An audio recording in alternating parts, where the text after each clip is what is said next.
বর্ষা শুরু হতে বেড়েছে নদীতে জল বাড়তে ভয়াবহ রূপ নিয়েছে কোশি নদী। মালদার 1 নম্বর ব্লকের বিলাইমারি গ্রাম পঞ্চায়েতের খাসমল গ্রামে ব্যাপক নদী ভাঙন। গত কয়েকদিন ধরে নদীর ভয়ঙ্কর রূপের সাক্ষী খাসমল এলাকার মানুষজন। বিঘার পর বিঘা জমি তলিয়ে যাচ্ছে নদীগর্ভে। ভয়ে আতঙ্কে নদী তীরবর্তী এলাকা থেকে বাড়িঘর অন্যত্র সরিয়ে নিয়ে যাচ্ছে এলাকার মানুষজন। ভাঙনের তীব্রতা একের পর এক নদী পার ভেঙে যাচ্ছে। আতঙ্কে বাড়িঘর ছাড়তে শুরু করেছে খাসমল গ্রামের মানুষজন। স্থানীয় সূত্রে জানা গেছে ইতিমধ্যে কয়েকশো পরিবার নিজের বাড়িঘর ভেঙে অন্য স্থানে সরিয়ে নিয়ে গেছে। নদীগর্ভে তলিয়ে গেছে বেশ কিছু কাঁচা পাকা বাড়ি। বর্তমানে খোলা আকাশের নিচে দিন কাটাচ্ছে অসংখ্য পরিবার। ভাঙনের ফলে বিদ্যুৎ বিচ্ছিন্ন হয়ে পড়েছে এলাকা। স্থানীয়দের অভিযোগ, ভাঙন শুরু হলেও এখনো পর্যন্ত কোনো রকম প্রশাসনের হেলদোল দেখা যায়নি। সেচ দপ্তর এলাকায় এসে কোনো রকম কাজ শুরু করেনি। এইভাবে চলতে থাকলে বিলাইমারি সহ ভূতনির 3টে অঞ্চল বন্যায় প্লাবিত হবে বলে আশঙ্কা করছে সাধারণ মানুষজন। অবিলম্বে ভাঙন রোধের কাজের দাবি জানিয়েছে সাধারণ মানুষজন। বিলাইমারি বাসিন্দা, বিলাইমারি খাসমল গ্রামের আমাদের গ্রামের প্রায় 300 বাড়ি ফুলোর নদীর গর্ভে বিলীত হয়ে গেল। আমাদের নিরাশ্রয়, আমরা কোথায় যে আশ্রয় নিব তার জায়গাটুকু নাই। এই পর্যন্ত কোনো সরকারি লোক আমাদের পাশে এসে দাঁড়ালো না বা কোনো সাহায্য করলো না, খোঁজ খবরও নিল না। প্রশাসনের তরফ থেকে কোনো সাহায্য পাইনি আমরা। আমাদের মাঠে ঘর বাড়ি ফেলা আছে, বাচ্চা কাচ্চা নিয়ে প্রচুর অসুবিধে। কবে থেকে এটা ভাঙন শুরু হয়েছে? প্রায় 10 দিন থেকে হয়েছে। তার মধ্যে 2-4 দিন থেকে ব্যাপক হারে ভাঙন। আমরা বাড়ি ঘর টানার টাইমও পাচ্ছি না। কোনো সরকারিভাবে একটা পলিথিনেরও ব্যবস্থা হচ্ছে না, আজ পর্যন্ত কোনো খোঁজ নীতি আসছেন না।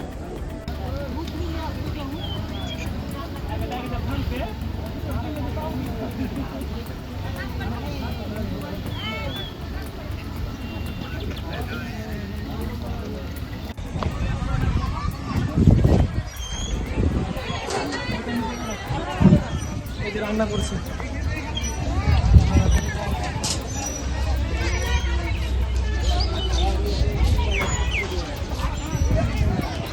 ভাঙনের সম্বন্ধে তো আমাদের যারা এলাকা কাটছে, ভাসরামটোলা কেটে গেছে, পশ্চিম রত্নপুর কেটে গেছে, তারপরে আমাদের খাসমাল কেটে গেছে পুরা। আমাদের কোনো এখন সরকারের লোক কোনো আমাদের সাহায্য নেয়। আমাদের এখন পর্যন্ত কোনো সরকারের লোক আসা যাওয়া হয়নি। এই তো আমাদের সমস্যা পড়ে গেছে, আমরা নদী ভাঙনে পড়ে আছি। এই তো আমরা এখন মাঠে ঘাটে পড়ে আছি নদী ভাঙনে। আমাদের রাস্তা পথ খুব অচল, আমাদের নদী ভাঙনে আমাদের বিপদ চলছে আমাদের।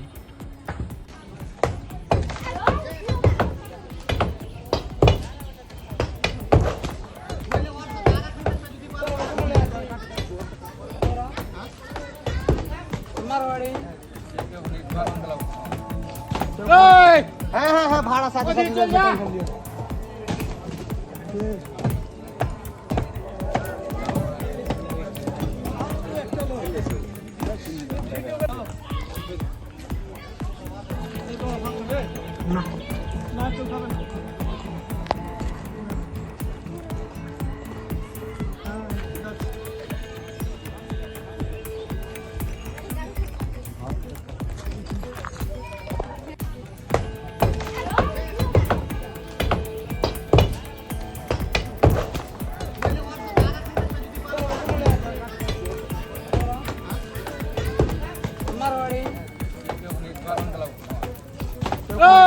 হ্যাঁ ভাড়া সাথে ভিতরে জানো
ব্যুরো নিউজ বাংলা টাইমস।